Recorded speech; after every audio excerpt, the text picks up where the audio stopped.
தீபாவளி பண்டிகையை கொண்டாட சொந்த ஊர்களுக்கு மக்கள் புறப்பட்டதால் சென்னை கிளாம்பாக்கம் பேருந்து நிலையத்தில் ஏராளமானவர்கள் குவிந்தனர்.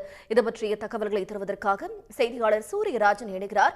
சூரியராஜன், கிளாம்பாக்கம் பேருந்து நிலையத்தில் தற்போது எவ்வளவு பயணிகள் பேருந்துக்காக காத்திருக்காங்க? அவர்கள் அனைவருக்கும் பேருந்துக்கான வசதி ஏற்பாடு செய்யப்பட்டிருக்கிறதா? விவரங்கள்.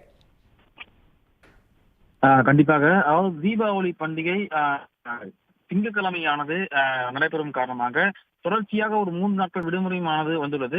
வார விடுமுறை சனிக்கிழமை மற்றும் ஞாயிற்றுக்கிழமை 2 நாள் தொடர்ந்து தீபாவளி பண்டிகை திங்கட்கிழமை தொடர்ச்சியாக ஒரு 3 நாள் விடுமுறை காரணமாக தென் மாவட்டத்தில் இருக்கக்கூடிய மக்கள் தங்களுடைய சொந்த ஊரில் இந்த தீபாவளி பண்டிகையை கொண்டாடுவதற்காக சென்னையிலிருந்து தொடர்ச்சியாக வெளியேறி தென் மாவட்டத்தை நோக்கி படையெடுத்து வருகின்றனர். மாலை முதலே தொடர்ச்சியாக கிளாம்பாக்கத்திலிருந்து பயணிகள் என்பது சென்னையிலிருந்து தென் மாவட்டம் நோக்கி பயணிக்கின்றனர். தொடர்ச்சியாக இந்த கிளாம்பாக்கம் பகுதியை பொறுத்தவரை மாலையிலிருந்து தொடர்ச்சியாக பயணிகளின் வருகை என்பது அதிகரித்து வருகின்றது.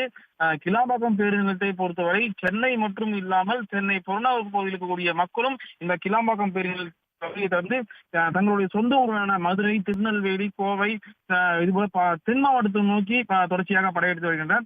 கிளாம்பாக்கம் பேருந்து நிலையத்தை பொறுத்தவரை பார்த்தோம்னா கிட்டத்தட்ட ஒரு 4 நாட்கள் தொடர்ச்சியாக அரசு பேருந்து முன்பதிவு செய்திருக்காங்க.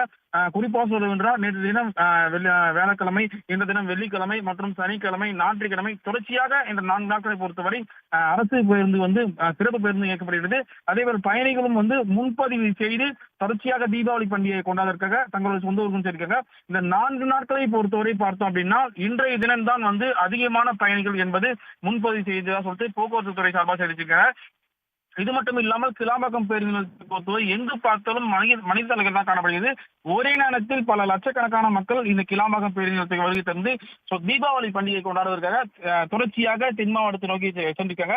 இது ஒரு புறம் இருக்க, மற்றொரு புறம் கிளாம்பாக்கம் பேருந்து நிலையத்தில் பயணிகள் மகிழ்விக்கிறதற்காக சென்னை பெருநகர வளர்ச்சி குழுமம் சார்பாக கிளாம்பாக்கம் பேருந்து நிலையத்துறை நுழைவாயில் பகுதியை பார்த்தோம்னா ஒரு இசை கட்சியும் நடைபெறுது. அந்த இசை கட்சியிலும் கூட பயணிகள் கலந்து கொண்டு தங்களுடைய மகிழ்ச்சியை வெளிப்படுத்தி வருகின்றனர். தங்களுடைய விவரங்களுக்கு நன்றி சூரியராஜன்.